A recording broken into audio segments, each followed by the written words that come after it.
अब हम देखते हैं न्यूमेरिकल। लास्ट लेक्चर में जो हमने मोलरिटी पढ़ा था, जिसको हमने डिफाइन करा था number of moles of solute present in पर लीटर ऑफ सॉल्यूशन, तो उसी पे बेस्ड एक न्यूमेरिकल है। तो क्वेश्चन है 30 ग्राम ऑफ यूरिया, जिसका मॉलिकुलर फार्मूला दे रखा है NH2CO NH2। 30 gram of urea is dissolved in sufficient water to produce 200 ml of solution. Then calculate, first part है percent W/V of urea and second part है molarity. तो यहाँ पे दो पार्ट दे रखे इस क्वेश्चन में, एक तो हमें परसेंट W/V कैलकुलेट करना है यूरिया का, और एक मोलरिटी कैलकुलेट करना है।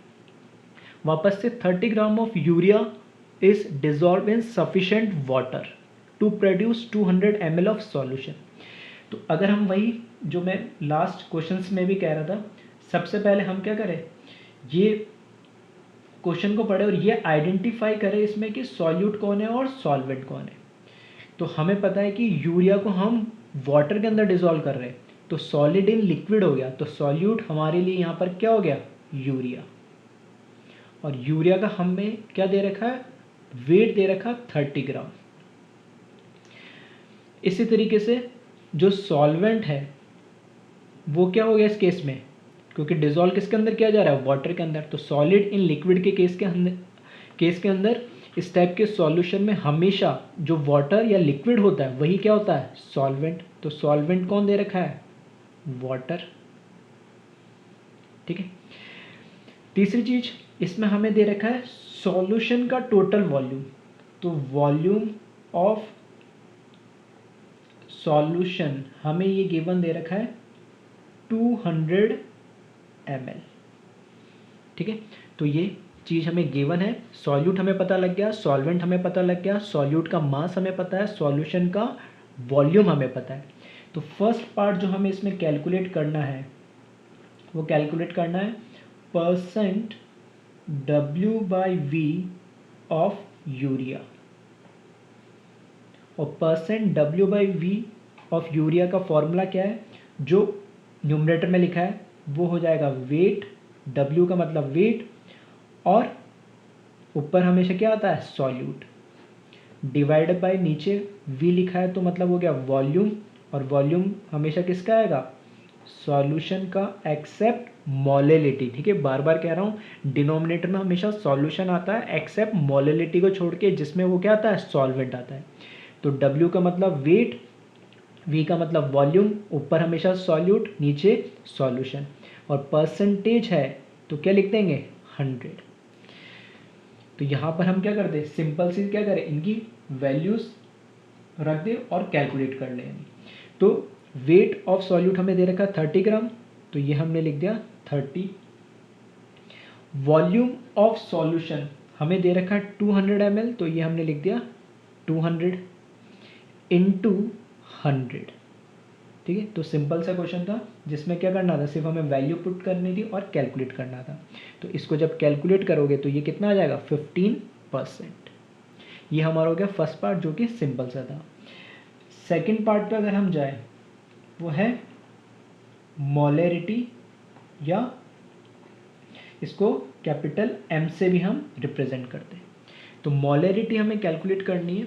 तो मोलरिटी का मतलब क्या है, number of moles of solute divided पर लीटर ऑफ सॉल्यूशन। तो यहां पर देखना, वेट ऑफ सॉल्यूट हमें गिवन है, मॉलिक्यूलर वेट ऑफ सॉल्यूट ये हम कैलकुलेट कर सकते हैं क्योंकि हमें इसका मॉलिक्यूलर फॉर्मूला दे रखा है, इनटू, क्योंकि वॉल्यूम ऑफ सॉल्यूशन ml में दे रखा है तो यहाँ पे क्या लिखेंगे 1000, और यहाँ पर वॉल्यूम ऑफ सॉल्यूशन। ठीक है, तो वेट ऑफ सॉल्यूट हमें पता ही है 30 ग्राम, मॉलिक्यूलर वेट, ठीक है, तो मॉलिक्यूलर वेट ऑफ सॉल्यूट जो कि क्या है, यूरिया है, और इसका फॉर्मूला क्या दे रखा है, NH2CONH2। ठीक है, तो दो नाइट्रोजन का 14 + 14 28, दो हाइड्रोजन और दो, टोटल 4 हाइड्रोजन, तो कितना हो गया 28 + 4, कार्बन का 12, ऑक्सीजन का 16, सबको ऐड करोगे तो कितना आ जाएगा 60 ग्राम। तो मॉलिकुलर वेट ऑफ सॉल्यूट कितना हो जाएगा 60 ग्राम। तो यहाँ पर बस क्या करें हम वैल्यूज पुट कर दें। तो weight of solute 30 gram, molecular weight 60 into, क्योंकि वॉल्यूम मिलीलीटर में दे रखा है सॉल्यूशन का, तो 1000 से मल्टीप्लाई करा और वॉल्यूम ऑफ सॉल्यूशन 200। ठीक है, तो इसको सिंपली हम कैलकुलेट करेंगे तो ये क्या आ जाएगा 2.5 मोल पर लीटर भी बोल सकते हो और मोलर भी बोल सकते हैं यूनिट। ठीक है, तो ये दो पार्ट थे इस क्वेश्चन के जो कि दोनों सिंपल थे बहुत, क्योंकि ये सिर्फ फॉर्मूला बेस्ड है और हमें क्या करना था इसमें क्वांटिटी को आइडेंटिफाई करना था, वैल्यूज़ को, और इस फॉर्मूले में पुट करना था। यानी अब ये न्यूमेरिकल में मैंने दो पार्ट इसलिए लिए क्योंकि मैं इन दोनों पार्ट के अंदर एक रिलेशन स्टैब्लिश करना चाह रहा हूँ यानी इस न्यूमेरिकल की हेल्प से। तो यहाँ पे मैंने एक चीज़ लिखी है, relation between percent W/V and molarity. ठीक है, इन दोनों के बीच में एक रिलेशन होता है और वो क्या होता है, molarity is equals to 10 into percent W/V divided by molecular weight of solute. फिर से सुनिएगा ध्यान से, मैं बोल रहा हूँ कि परसेंट W/V और मोलरिटी के बीच में एक रिलेशन होता है और उनके बीच में क्या रिलेशन होता है, molarity is equals to 10 into percent W/V divided by molecular weight of solute. ये रिलेशन कैसे इस्टेब्लिश हुआ, इसका डेरिवेशन के पीछे मैं नहीं जा रहा हूँ, ना ही ये डेरिवेशन तुमसे कभी पूछा जाएगा। ठीक है, हाँ, कैलकुलेशन को आसान करने के लिए अगर रिलेशन तुम्हें पता होगा तो ये दो बार कैलकुलेशन नहीं करने पड़ेगी, एक चीज़ मुझे पता होगी, दूसरी चीज़ को फॉर्मूले में रखूँगा और कैलकुलेट हो जाएगी। पहले तो हम बात करते हैं इस फॉर्मूले के वेरिफिकेशन के लिए, क्या ये फॉर्मूला सही है क्या। ठीक है, तो इस एग्जाम्पल के हेल्प से मैं ये इसको वेरीफाई करते हैं। नहीं तो मैंने परसेंट W/V तो कैलकुलेट कर लिया, कितना 15%। अब मुझे मोलरिटी कैलकुलेट करनी है, तो मोलरिटी कैलकुलेट करनी है तो उसके लिए फॉर्मूला हमने क्या लिखा है, 10 into percent W/V divided by molecular weight of solute. तो इसमें 10 एज इट इज लिखा, परसेंट W/V, ठीक है, परसेंट W/V हमने कैलकुलेट करा, कितना आ रहा 15%, तो मैंने यहाँ पर क्या लिख दिया 15। ठीक है, molecular weight of solute, molecular weight of solute हमने कैलकुलेट करा कितना 60, तो यहाँ पे लिखा हमने 60। इसको जब कैलकुलेट करोगे तो वापस से इसकी वैल्यू कितनी आ जाएगी 2.5 मोलर, और इसको कैसे लिख सकते 2.5 moles per litre of solution. ठीक है, यूनिट को दोनों तरह से एक्सप्रेस कर सकते हो। तो इस न्यूमेरिकल के हेल्प से, ठीक है, एक शॉर्टकट मान लो, इसको शॉर्ट ट्रिक मान लो, या एक ये फॉर्मूले की फॉर्म में मैंने इसको डेवलप करा है कि मोलरिटी और परसेंट W/V। अगर तुमने एक बार ये कैलकुलेट करा तो वापस से ये कैलकुलेशन करने की तुम्हें ज़रूरत नहीं है, सिंपल इसमें रखा, ऊपर 15 रखा, 60 रखा और कैलकुलेट कर दिया। तो डायरेक्ट भी तुम नॉर्मली, ठीक है, मैंने दोनों तरीके से बताया, नॉर्मल भी तुम अलग अलग भी सॉल्व कर सकते हो और इस फॉर्मूले को यूज़ करके भी मोलरिटी को तुम यूज़ कर सकते हो। ऐसा कोई हार्ड एंड फास्ट यूज़ नहीं है। अगर तुम्हें ये फॉर्मूला भूल गए, नहीं याद रहा, तो भी कोई प्रॉब्लम नहीं, हम जनरल तरीके से इसको सॉल्व कर सकते हैं, और याद है तो कैलकुलेशन थोड़ी जल्दी हो जाएगी और टाइम हमारा बच जाएगा। ठीक है, तो इस तरीके से कुछ कुछ चीज़ें हमें याद रहे ताकि एग्जाम में, क्योंकि कंपटीशन में हमें सबसे इंपॉर्टेंट क्या होता है, टाइम, टाइम को हमें बचाना है।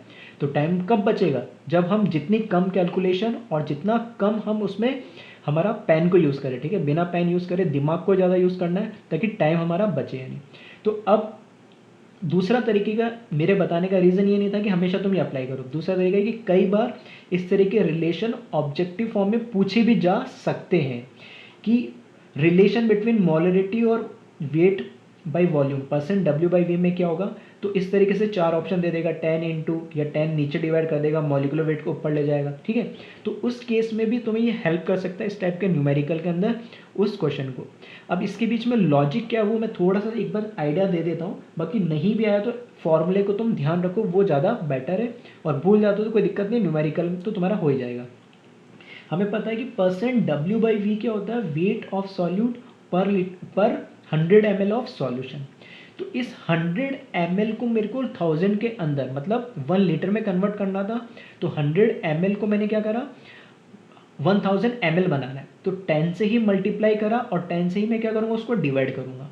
तो मल्टीप्लिकेशन वाला 10 तो इधर आ गया और डिवाइड वाला जो 10 है वो उसके लिए क्या बन गया, लीटर बन गया। यानी अब ये वेट ऑफ सॉल्यूट है, इस वेट ऑफ सॉल्यूट को अगर मैं मॉलिक्यूलर वेट ऑफ सॉल्यूट से डिवाइड कर दूँ तो वो क्या बन जाएगा, number of moles of solute. जो लास्ट क्लास में मैंने बताया था कि वेट अपॉन मॉलिक्यूलर वेट क्या बन जाएगा, number of moles of solute. तो ये और ये टर्म मिलके तो बन गया मोल्स ऑफ सॉल्यूट, और इस 10 से मल्टीप्लाई और डिवाइड करने से नीचे क्या हो जाएगा, volume of solution in litre. तो इस तरीके से ये पूरी क्वांटिटी किस में कन्वर्ट होगी, मोलरिटी, मतलब number of moles of solute in 1 litre of solution. I hope कई लोगों को ये चीज़ समझ में आया होगा, लॉजिक किस तरीके से मैंने ये बताया। फिर भी अगर नहीं समझ में आया तो कोई बात नहीं, डायरेक्ट फॉर्मूले को याद करने की कोशिश करो, और फिर भी नहीं हो रहा तो कोई प्रॉब्लम नहीं, न्यूमेरिकल में प्रॉब्लम नहीं आएगी, न्यूमेरिकल तुम्हारे सॉल्व हो जाएंगे। ठीक है, एक बार इसको देख ले और नोट कर ले।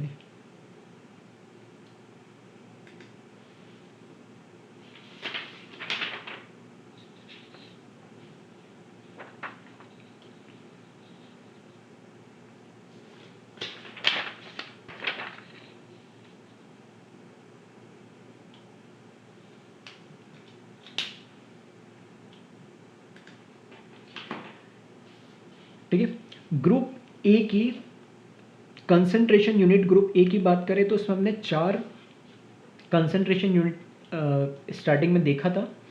उसमें से 4th जो कंसंट्रेशन यूनिट है वो है नॉर्मेलिटी। ठीक है, मैंने उस टाइम कहा था कि हम इसको डिटेल में नहीं पढ़ेंगे, लेकिन फिर भी एक मैं आइडिया दे देता हूँ नॉर्मेलिटी होता क्या है, और इसको डिटेल में रिडॉक्स चैप्टर में पढ़ा जाता है और इस पर न्यूमेरिकल रिडॉक्स चैप्टर में ही ज़्यादा अच्छे से समझ में भी आते हैं। फिर भी इसको एक बार देख लेते हैं, नॉर्मेलिटी होता क्या है। नॉर्मेलिटी और मोलरिटी में सिर्फ फर्क होता है इसके एक टर्म का, वहाँ पे हम यूज़ करते हैं नंबर ऑफ मोल्स और यहाँ पर हम क्या यूज़ करते हैं, नंबर ऑफ इक्विवेलेंट्स। तो number of equivalents of solute present पर लीटर ऑफ सॉल्यूशन। वापस से वही बात कर रहा हूँ मैं, जो बार बार बोल रहा हूँ कि न्यूमरेटर में, ठीक है, ऊपर आएगा सॉल्यूट और क्या आ रहा है, जैसे मोल्स एक नंबर है वैसे ही इक्विवेलेंट भी क्या है, एक नंबर है। मोल जैसा एक नंबर है, इक्विवेलेंट भी एक क्या है, नंबर है। यानी तो ये इक्विवेलेंट ऑफ सॉल्यूट आ गया न्यूमरेटर में, और डिनोमिनेटर में क्या आ गया, सॉल्यूशन का वॉल्यूम। इसकी यूनिट की अगर हम बात करें तो इसकी यूनिट जैसे मोलरिटी में होती है मोल्स पर लीटर, वैसे ही यूनिट हो जाती है इक्विवेलेंट पर लीटर। और जैसे मोलरिटी के अंदर हम मोलर भी बोलते हैं, वैसे नॉर्मलिटी के अंदर नॉर्मल भी बोला जाती है इसको यूनिट को। इसको अगर फॉर्मूले के फॉर्म में लिखें, यानी तो फॉर्मूले के फॉर्म में जब हम इसे लिखेंगे तो ये क्या आ जाएगा, न्यूमरेटर में number of equivalent of solute, जैसे वहाँ पे मोलरिटी में आता है number of moles of solute, तो मोल्स की जगह क्या आ जाएगा, बस इक्विवेलेंट आ जाएगा, divided by volume of solution in litre. वापस से जिस तरीके से मोल्स को मैंने लिखा था वेट अपॉन मॉलिक्यूलर वेट, तो इक्विवेलेंट को भी हम लिख सकते हैं वेट अपॉन इक्विवेलेंट वेट। ठीक है, मोल्स कैलकुलेट करने का जैसे तरीका होता है वेट अपॉन मॉलिक्यूलर वेट, वैसे ही इक्विवेलेंट कैलकुलेट करने का तरीका क्या है, वेट अपॉन इक्विवेलेंट वेट। तो weight of solute divided by equivalent weight of solute, और volume of solution as it is in litre. इसको सिंपल सा मैंने क्या करा, वेट ऑफ सॉल्यूट को ये रहने दिया, इसको नीचे ट्रांसफर कर दिया, वॉल्यूम ऑफ सॉल्यूशन को इस तरीके से लिख दिया है। अब यहाँ पर जो इक्विवेलेंट वेट है वो कैसे कैलकुलेट किया जाता है, तो जो वेट ऑफ सॉल्यूट है ये एज इट इज जो लिखा है इसको ऐसे लिखा, और इक्विवेलेंट को कैलकुलेट अगर हमें करना है तो उस कंपाउंड का, उस कंपोनेंट का या सॉल्यूट का जो मॉलिक्यूलर वेट है उसको एक टर्म होता है वैलेंस फैक्टर, जिसको VF या N से हम बोलते हैं, इस वैलेंस फैक्टर से हम क्या कर देंगे, डिवाइड कर देंगे। तो इक्विवेलेंट वेट को हम क्या करेंगे, कैलकुलेट करने के लिए molecular weight divide by VF यानी वैलेंस फैक्टर से डिवाइड करेंगे तो हमें इक्विवेलेंट वेट आ जाएगा सॉल्यूट का। बाकी 1 upon solution in litre as it is लिखा है। नहीं, ये इसको और सिंप्लीफाइड वे में कैसे लिखा है, वेट ऑफ सॉल्यूट जो लिखा हुआ है, मॉलिक्यूलर वेट ऑफ सॉल्यूट जो यहाँ पर आ गया, और 1 अपॉन वॉल्यूम ऑफ सॉल्यूशन ये भी एज इट इज है, जो डिवाइड में है ये मॉलिक्यूलर वेट के वैलेंस फैक्टर, इसको मैंने ट्रांसफर करके यहाँ ऊपर लिख दिया है।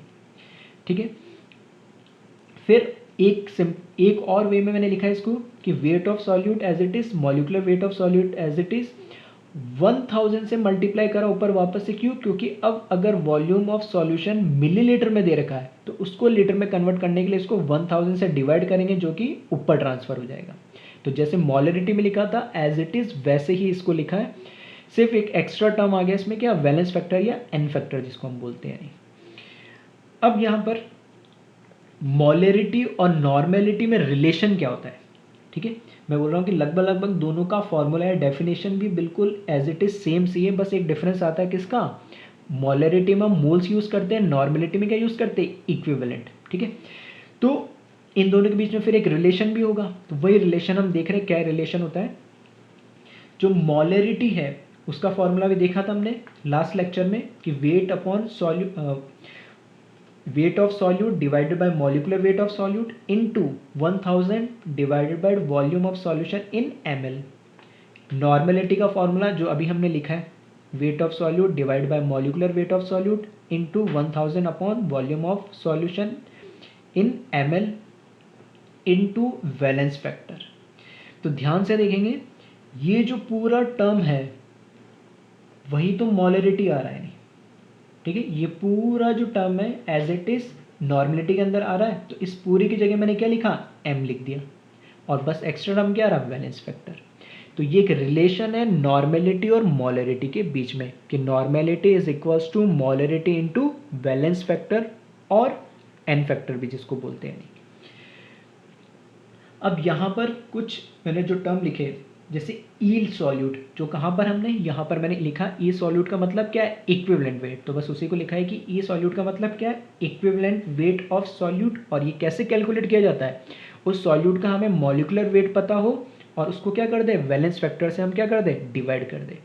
वही लिखा है वी एफ क्या है? V F is equals to valence factor और एन फैक्टर। अब जो सारा खेल है आगे का, वो सारा किस पे डिपेंड करता है? वैलेंस फैक्टर पे।